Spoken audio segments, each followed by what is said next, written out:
আপনাদের স্বাগত জানাই আমি আমার কথা শুনবার জন্যে। অনেক প্রত্যাশিত, অনেক প্রতীক্ষার পর ত্রয়োদশ জাতীয় সংসদ তার প্রথম অধিবেশনে বসল আজকে। একটা তুলনামূলক বিচারে ভালো গ্রহণযোগ্য নির্বাচনের পর একটা নতুন সংসদ এবং সেই সংসদ যাত্রা শুরু করলো। অনেক প্রত্যাশিত আকাঙ্ক্ষিত এই কারণে যে বাংলাদেশে এর আগেও সংসদ ছিল, তিনটে সংসদ ছিল, তার মধ্যে অন্তত টানা আমরা যদি বলি তিনটে নির্বাচন, কোনো নির্বাচন ছিল না। সেই বিচারে একটা জনপ্রতিনিধিত্বশীল সংসদ এবং সরকার যাত্রা শুরু করেছে 17ই ফেব্রুয়ারি, সংসদ যাত্রা শুরু করলো 12ই মার্চ।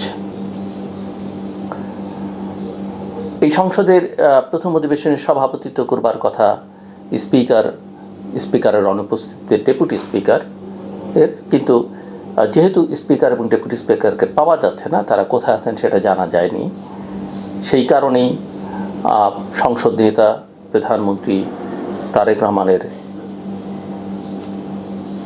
প্রস্তাবনায় বাংলাদেশ জাতীয়তাবাদী দল বিএনপি জাতীয় স্থায়ী কমিটির নেতা, সংসদ সদস্য এবং সংসদের সর্বজ্যেষ্ঠ সদস্য ডক্টর খন্দকার মোশাররফ হোসেন এই অধিবেশনটিতে সভাপতিত্ব করেন এবং তার সভাপতিত্বে অনুষ্ঠিত এই অধিবেশনেই নতুন স্পিকার এবং ডেপুটি স্পিকার নির্বাচন করা হয়।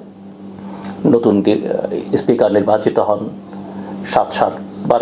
সাতবারের নির্বাচিত জাতীয় সংসদ সদস্য এবং সর্বাধিকবার তিনি এই সংসদে সবচেয়ে বেশিবার নির্বাচিত জাতীয় সংসদ সদস্য, বীর মুক্তিযোদ্ধা এবং এক সময়কার তারকা খ্যাতি সম্পন্ন ফুটবলার অবসরপ্রাপ্ত মেজর হাফিজউদ্দিন আহমেদ বীর বিক্রমকে। ডেপুটি স্পিকার হয়েছেন ভূমি প্রতিমন্ত্রী ব্যারিস্টার কায়সার কামাল। বিএনপির পক্ষ থেকে এই ডেপুটি স্পিকারের পদটি বিরোধী দলকে প্রস্তাব করা হয়েছিল এবং বিএনপির যেটা অঙ্গীকার এক সময় ছিল, কিন্তু জামায়াতে ইসলামী সেই প্রস্তাবে সায় দেয়নি। তাদের বক্তব্য হচ্ছে, তাদের চাওয়া হচ্ছে প্যাকেজ হিসেবে তারা সব কিছু চায়, অর্থাৎ যা তাদের প্রাপ্য সব একসঙ্গে করতে হবে এবং একসঙ্গে তারা যা চান, যে দাবিগুলো আছে, প্রস্তাবনাগুলো আছে, সেগুলো তাদেরকে দিতে হবে। এর মধ্যে কিছু অবাঞ্ছিত চাওয়াও তাদের আছে, যেমন সম্প্রতি আপনারা পত্রপত্রিকায় দেখেছেন যে জামায়াতের আমিরের যিনি পররাষ্ট্র বিষয়ক উপদেষ্টা, তাকে মন্ত্রীর মর্যাদায় দিতে হবে। এ বিষয়ে তারা পররাষ্ট্র মন্ত্রণালয়ে চিঠি লিখেছেন, এটি নিয়ে অনেক কথাবার্তা হয়েছে, আমরা সেটা জানি। তো যে কথা বলছিলাম যে স্পিকার ইতিমধ্যেই বাংলাদেশ জাতীয়তাবাদী দল থেকে, দলের স্থায়ী কমিটির সদস্য পদ থেকে পদত্যাগ করে স্পিকার হয়েছেন ব্যারিস্টার কায়সার কামাল, আর মন্ত্রী নেই।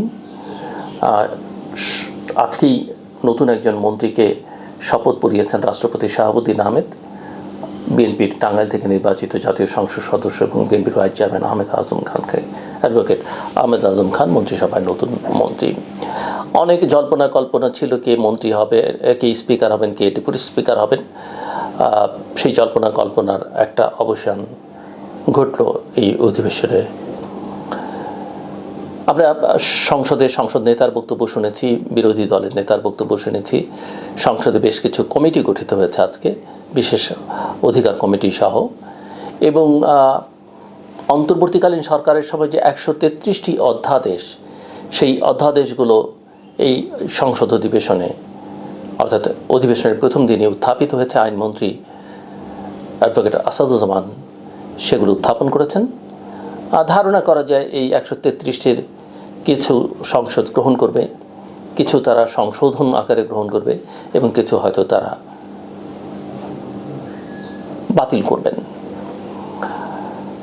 যথারীতি সংসদে শোক প্রস্তাব গৃহীত হয়েছে। প্রয়াত প্রধানমন্ত্রী বেগম খালেদা জিয়া সহ বিভিন্ন সময়ে যেসব সংসদ সদস্যরা এবং গুরুত্বপূর্ণ নেতৃবর্গ প্রাণ হারিয়েছেন, তাদের স্মরণে এবং সেই সঙ্গে জুলাই যোদ্ধাদের জন্য শোক প্রস্তাব গৃহীত হয়েছে।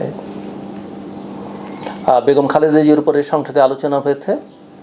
আলোচনায় বেশ কয়েকজন সংসদ সদস্য অংশ নিয়েছেন। জুলাই যোদ্ধাদের উপরও সংসদে বেশ কিছু আলোচনা হয়েছে, বেশ কিছু সংসদ সদস্য আলোচনায় অংশ নিয়েছেন। এবং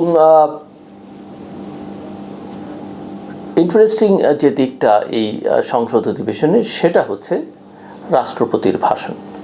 সংসদে কিছু ত্রুটি বিচ্যুতি লক্ষ্য করা গেছে, টেকনিক্যাল, বিশেষ করে স্পিকারের মাইকে অনেক সময় কথা বলা যায়নি, কোনো সংসদ সদস্য অনেক সময় কথা বলতে গিয়ে নিজ মাইকে পাননি। এই কারিগরি ত্রুটিগুলো নিশ্চয়ই সংসদ দ্রুত, যেহেতু অনেকদিন পর সংসদ বসলো এবং একটা অস্বাভাবিক পরিস্থিতির মধ্য দিয়ে বাংলাদেশ গেছে, সেখানে এই কার্যক্রমগুলো নিশ্চয়ই সংসদে, যেহেতু সেই অর্থে কোনো অভিভাবক ছিলেন না, এগুলো আমরা আশা করি যে দ্রুত ঠিকঠাক হবে। এই সংসদে বিএনপিরই 146 জন নতুন সংসদ সদস্য আছেন এবং বিরোধী দল জামাত তাদের প্রায় সবাই, দু একটি ব্যতিক্রম বাদে সবাই নতুন সংসদ সদস্য। এনসিপির তো সবাই নতুন সংসদ সদস্য। সো সংসদের আচরণবিধি আমরা দুটো দলকেই দেখেছি, জামাত বিএনপি, তাদের সদস্যদের কিছু প্রশিক্ষণ দিয়েছে। দুদিনের প্রশিক্ষণ আসলে সংসদ কার্যক্রমের মতো এরকম একটা বৃহৎ কর্মযজ্ঞে যথেষ্ট নয়। নিশ্চয়ই তারা আরও প্রশিক্ষণ দেবেন বা অন্যান্যরাও এই প্রশিক্ষণের ব্যবস্থা করবেন। একজন সংসদ সদস্য এবং তিনি প্রতিমন্ত্রী, তাকে আমি অধিবেশন যখন পর্যবেক্ষণ করছিলাম যে স্পিকার তাকে 6বার বসতে বলেছেন, থামিয়ে দিতে চেয়েছেন, কিন্তু স্পিকারের কথায় কর্ণপাত না করে তিনি তার বক্তব্য চালিয়ে গেছেন এবং শেষবার তিনি 30 সেকেন্ড সময় নিয়ে তিনি তার কথা শেষ করেছেন। এবং তারপরেই স্পিকার সংসদ সদস্যদের উদ্দেশ্যে বলেছেন যে কার্যপ্রণালী বিধিটা তারা যেন মনোযোগ দিয়ে পড়েন এবং স্পিকার যখন কাউকে বসতে বলবেন তার আসলে দাঁড়িয়ে থাকবার কোনো সুযোগ নেই, বক্তব্য রাখবার সুযোগ নেই। অনেক সংসদ সদস্যকেই এটা মাথায় রাখতে হবে, কিন্তু তারা যেহেতু প্রথম, তাদের বেনিফিট অফ ডাউট, তাদেরকে সময় দিতে হবে আমাদের, কিন্তু তাদের মাথায় রাখতে হবে যে রাজপথ বা মঞ্চের বক্তৃতা আর সংসদ এক জায়গা নয়। সংসদ নিয়ম মেনে চলে, সংসদ সময় মেনে চলে, এটা তাদেরকে মাথায় রাখতে হবে। এবং যে ইন্টারেস্টিং বিষয়টার কথা আমি বলতে চাইছিলাম সেটা হচ্ছে যে রাষ্ট্রপতির ভাষণ। অনেক জল্পনা কল্পনা আমরা দেখেছি, গত কয়েক মাস ধরে তো আমরা রাষ্ট্রপতির পদত্যাগের দাবিও বিভিন্ন মহল থেকে শুনেছি, যদিও সরকারটা যাত্রাই শুরু করেছিল এই রাষ্ট্রপতির অধীনে শপথ নিয়ে, বা এই রাষ্ট্রপতি তাদেরকে আসলে শপথ পাঠ করিয়েছেন। কালকে আমরা দেখলাম এনসিপি নেতা আসিফ মাহমুদ, আজকেই দেখলাম তিনি রাজপথে দাঁড়িয়েছেন নেতাকর্মীদের সহ, যে এই রাষ্ট্রপতির ভাষণ যেন সংসদে না হয় এবং তাকে যেন ভাষণ দিতে না দেওয়া হয় বা তার ভাষণের সময় যেন কেউ না থাকেন, এরকম বক্তব্য নেই। কিন্তু আসিফ মাহমুদ হয়তো ভুলে গেছেন, বা এনসিপি নেতাদের মধ্যে যারা, অন্তত নাহিদ ইসলাম যিনি বিরোধী দলীয় চিফ হুইপ, তিনি তো উপদেষ্টা ছিলেন, তারা কিন্তু রাষ্ট্রপতি শাহাবুদ্দিন আহমেদের কাছেই শপথ নিয়েছিলেন উপদেষ্টা হিসেবে, সেটা হয়তো তাদের এখন স্মরণে নেই। আমি মনে করি যে প্রধানমন্ত্রী তারেক রহমান বা বিএনপি চেয়ারম্যান তারেক রহমান, সংসদ নেতা তারেক রহমান পুরো সময়টাতেই অত্যন্ত শান্ত, শিষ্ট, ধীর স্থিরভাবে বুদ্ধিমত্তার সঙ্গে তার রাজনীতিটা তিনি করছেন এবং সংবিধান যে অবস্থায় আছে সেটা মেনে চলবার তিনি চেষ্টা করছেন এবং মানতে অন্যদেরকে উৎসাহিত করছেন। এবং তারই ধীর স্থির রাজনীতি তাকে একটা বড় মাইলেজও দিয়েছে, যে নির্বাচনটিতে একটা অনিশ্চয়তার মধ্যে একটা নির্বাচনে ভালো ফলাফল করে তিনি রাষ্ট্র পরিচালনার দায়িত্ব পেয়েছেন। তো এই রাষ্ট্রপতির অধীনে রাষ্ট্রপতিকে ভাষণ দিতে দেয়া হবে না, রাষ্ট্রপতির অধীনে তিনি তার সরকার শপথ নিয়েছেন, তাকে সম্মান জানিয়েছেন, যেটা রাষ্ট্রপতি বিভিন্ন সময় স্বীকারও করেছেন বিভিন্ন গণমাধ্যমে, এবং তাকে সংসদে যেটা সংবিধান অনুযায়ী তাকে তার বক্তব্য রাখতে দেওয়ার যে অধিকার বা সুযোগ, সেটা প্রধানমন্ত্রী এবং তার সরকার দিয়েছেন, সেজন্য তিনি অবশ্যই তারা সাধুবাদ পাবেন। কিন্তু আমরা যেটা দেখলাম যে রাষ্ট্রপতির বক্তৃতার সময় জামায়াতে ইসলামের এবং এনসিপির সদস্যরা নানা রকমের প্ল্যাকার্ড, ছোট ছোট প্ল্যাকার্ড হাতে তাকে ফ্যাসিস্টের দোসর দালাল এগুলো বলে এক ধরনের বিক্ষোভ প্রদর্শন শুরু করেছেন। খুবই আনইউজুয়াল একটা জিনিস দেখলাম আমরা, যে কিছু কিছু স্লোগান আমরা শুনলাম। সংসদে সাধারণত এই ধরনের স্লোগান খুব একটা কাঙ্ক্ষিত নয়। এবং যখন রাষ্ট্রপতি কক্ষে প্রবেশ করলেন, সংসদ কক্ষে, জাতীয় সঙ্গীত যখন বাজতে শুরু করলো, সরকারি দলের সদস্যরা, প্রধানমন্ত্রী সহ বিএনপি মহাসচিব মির্জা ফখরুল ইসলাম আলমগীর সহ সবাই দাঁড়িয়ে গেলেন, স্পিকার, রাষ্ট্রপতি সবাই দাঁড়ানো। কিন্তু বিরোধী দলের সদস্যদের আমরা দাঁড়াতে অনেকখানি বিলম্ব করতে দেখলাম, দাঁড়াননি। আমরা দেখছিলাম যে মির্জা ফখরুল ইসলাম আলমগীর তাদেরকে দাঁড়াবার জন্য অনুরোধ করছেন, বিএনপি মহাসচিব এবং স্থানীয় সরকার পল্লী উন্নয়ন সমবায় মন্ত্রী। শেষ পর্যন্ত তারা দাঁড়িয়েছেন, তবে খুব উৎসাহের সঙ্গে। জাতীয় সঙ্গীত যখন কোথাও বাজে, গাওয়া হয়, তখন এটা আমরা সম্মান জানাই। অন্য দেশের জাতীয় সঙ্গীত বাজলেও কিন্তু আমরা সম্মান জানিয়ে দাঁড়াই। কিন্তু এখানে আমরা বিরোধী দলের সংসদ সদস্যদের খুব গড়িমসি করতে দেখলাম, দ্বিধান্বিত দেখলাম, উৎসাহ দেখলাম না, দাঁড়িয়েছেন শেষ পর্যন্ত। এবং তারপরে তারা প্রতিবাদ করতে করতে গিয়ে স্পিকারের অনুরোধ তারা রাখেনি, তারা সংসদ কক্ষ থেকে বেরিয়ে গেলেন। রাষ্ট্রপতি যখন বক্তৃতা শুরু করলেন, সেটা তাদের অধিকার, তারা করতেই পারেন, ওয়াকআউট তারা করতেই পারেন, বর্জন তারা করতেই পারেন। এবার আসা যে রাষ্ট্রপতির বক্তৃতায়, আমরা জানি যে রাষ্ট্রপতি যেই হন তাকে আসলে এখন পর্যন্ত বাংলাদেশের সংবিধান অনুযায়ী সরকার যেটা বলে তাকে সেটাই করতে হয়। দু একটি বিষয় মাত্র তার এখতিয়ারের মধ্যে আছে, এর বাইরের সবটাই। এবং জাতীয় সংসদে তার যে বক্তৃতা, সেটাও সরকারের লিখে দেওয়া বক্তৃতাই আসলে কার্যত। সেটা যাই হোক, কিন্তু তিনি তো তার মুখ দিয়ে সেটা উচ্চারণ করেন, তিনি সেটা পাঠ করেন, গুরুত্বটা কিন্তু সেখানেই।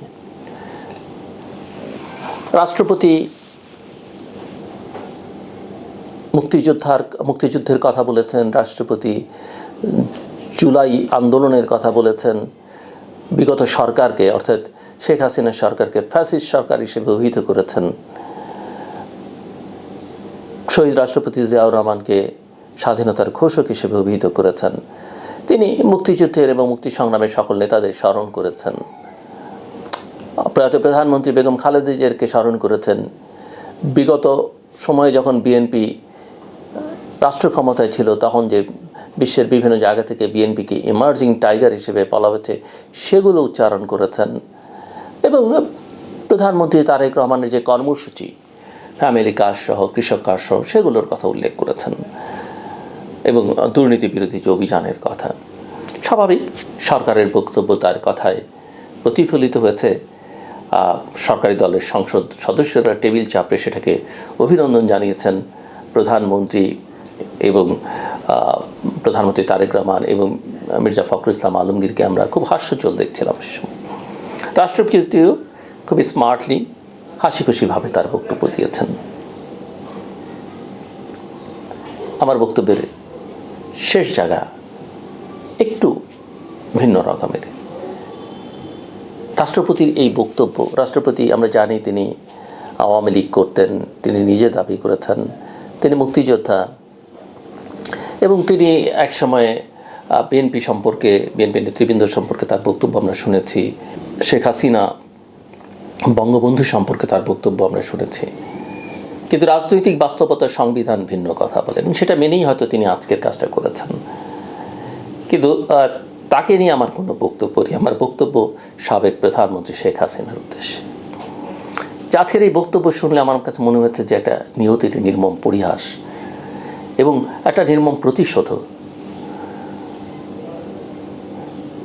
আওয়ামী লীগ, শেখ হাসিনা বিশেষ করে জিয়াউর রহমানকে মুক্তিযোদ্ধা হিসেবে স্বীকৃতি দিতে চাননি, অথচ আমাদের স্মরণ আছে। আজকে হয়তো রাষ্ট্রপতি ক্ষমতাসীনদের লিখে দেয়া বা তাদের চাওয়া বক্তৃতাটা দিয়েছেন, কিন্তু এই বিএনপি, প্রয়াত প্রধানমন্ত্রী বেগম খালেদা জিয়া, আমার স্পষ্ট স্মরণ আছে, জাতীয় সংসদে দাঁড়িয়ে বঙ্গবন্ধু শেখ মুজিবুর রহমানের নাম শ্রদ্ধার সঙ্গে উচ্চারণ করেছেন। একই সঙ্গে তিনি হোসেন শহীদ সোহরাওয়ার্দী শেরে বাংলায় কে ফজলুল হক, মৌলানা ভাসানী, আব্দুল হামিদ খান ভাসানী তাদের নাম উচ্চারণ করেছেন। আমাদের স্মরণ আছে আজকের প্রধানমন্ত্রী তারেক রহমান টুঙ্গিপাড়ায় গিয়ে বঙ্গবন্ধু শেখ মুজিবুর রহমানের মাজার জিয়ারত করেছেন। কিন্তু আজকে তারা সেটা করলেন না বা করতে পারলেন না কেন?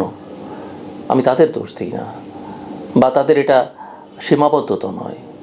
তাদেরকে ঠেলতে ঠেলতে ঠেলতে এমন জায়গায় নিয়ে যাওয়া হয়েছে যেখানে আমি উচ্চারণ করতে চাই না সাবেক প্রধানমন্ত্রী শেখ হাসিনা আজকের প্রধানমন্ত্রী সম্পর্কে কি শব্দমালা উচ্চারণ করেছেন, বেগম জিয়াকে কিভাবে হিউমিলেট করেছেন, এবং বীর মুক্তিযোদ্ধা জিয়াউর রহমানকে তিনি মুক্তিযোদ্ধা হিসেবে স্বীকৃতি দিতে চাননি। কিন্তু নিয়তির নির্মম পরিহাস, তারই মনোনীত, তারই নির্বাচিত রাষ্ট্রপতি যে বক্তৃতা আজকে দিলেন, সেই বক্তৃতার সঙ্গে বাংলাদেশের অধিকাংশ মানুষই ভিন্ন মত পোষণ করবে না। এবং আমি শিওর, আমি যখন এই কথা বলছি, আওয়ামী লীগের যেসব নেতাকর্মীরা আমার বক্তব্য শুনছেন তাদেরও সিংহভাগ শুভবুদ্ধি সম্পন্ন যারা, তারা একমত হবেন যে আওয়ামী লীগ অস্বাভাবিক রকমের বাড়াবাড়ি করেছে, আর সেই বাড়াবাড়ির পরিণতি তাদেরকে ভোগ করতে হচ্ছে। এবং আজকে যেটুকু তারা পাচ্ছেন সেটুকু আজকের প্রধানমন্ত্রী তারেক রহমান এবং তার সরকারের বদান্যতায় তা পাচ্ছেন। এটুকু তারা ডিজার্ভ করেন কি না সেটা তাদের ভেবে দেখতে হবে। এবং যদি কেউ ভুলে যান, মনে করেন যে না, আমি কোনো দলের পক্ষ নিয়ে কথা বলছি না, কারো বিরোধিতাও করছি না, কিন্তু আমি শুধু রাজনৈতিক সংস্কৃতি বদলাবার কথা বলছি, তারা যদি মনে করেন যে না, এটা ঠিক নয়, আমাদের এটা প্রাপ্য ছিল, আমরা ওটা করিনি, দয়া করে তাদের সময়কার 15 বছরের সংসদ অধিবেশনের বক্তব্যগুলো তারা শুনবেন। সেই সময়কার গণমাধ্যমগুলোতে যা ছাপা হয়েছে, যা প্রচার হয়েছে, সেগুলো তারা দেখবার চেষ্টা করবেন। এবং যে কারণেই আমরা আশা করব ওই অভিজ্ঞতা যেটা আমাদের হয়েছে, সেই অভিজ্ঞতার নতুন রূপে বিএনপি এবং তার মিত্ররা যেন জন্ম না দেয়। এবং সেটা হলে কি পরিণত হয়, সেটা তারা ইতিহাস থেকে, একদম নিকট অতীত থেকে তাদের শিক্ষা আছে। আমরা দেখছি এবং বিশ্বাস করছি যে প্রধানমন্ত্রী ভিন্নভাবে চলবার চেষ্টা করছেন। যে ধরনের প্রধানমন্ত্রী আমরা দেখে অভ্যস্ত, যে ধরনের রাজনৈতিক নেতা দেখে আমরা অভ্যস্ত, নেতাদের মুখে যে ধরনের কথা শুনে আমরা অভ্যস্ত, প্রধানমন্ত্রী সেখান থেকে একেবারেই ভিন্ন পথে হাঁটছেন, ভিন্ন পথে নিয়ে যাবার চেষ্টা করছেন। এবং এটাই বাংলাদেশের তরুণ প্রজন্মের চাওয়া, যে তরুণ প্রজন্ম জুলাই অভ্যুত্থানের মতো একটা অভ্যুত্থান ঘটিয়েছে, এটাই তাদের আকাঙ্ক্ষা। এবং আমরা আশা করি যে এই জায়গায় প্রধানমন্ত্রী কঠোর থাকবেন এবং ধীরে ধীরে তার ভেতরকার যে কষ্ট আছে, রাগ, অনুরাগ, ক্ষোভ, বিরাগ, সেগুলো থেকে তিনি অনেকখানি মুক্ত করেছেন নিজেকে। তারপরও নিশ্চয়ই মানুষ আমরা প্রত্যেকে কষ্ট, রাগ, ক্ষোভ থাকবে, সে তার থেকেও বেরিয়ে এসে তিনি যেটা ন্যায্য, যিনি যেটা হওয়া উচিত, যার যেটুকু প্রাপ্য, ভুল ত্রুটি সবার হয়, অন্যায় সবার হয়, কিন্তু তারপরও অন্যকে সম্মান দিলে নিজের সম্মান বাড়ে, এটা আমরা সবাই জানি। এবং আমি বিশ্বাস করি যে আমাদের প্রধানমন্ত্রী সেটা মাথায় রাখবেন, তার সরকার সেটা মাথায় রাখবে তাদের জন্য এবং অবশ্যই দেশের জন্য। আমার কথা শুনবার জন্য অসংখ্য ধন্যবাদ। আপনাদের সবার জন্য শুভকামনা।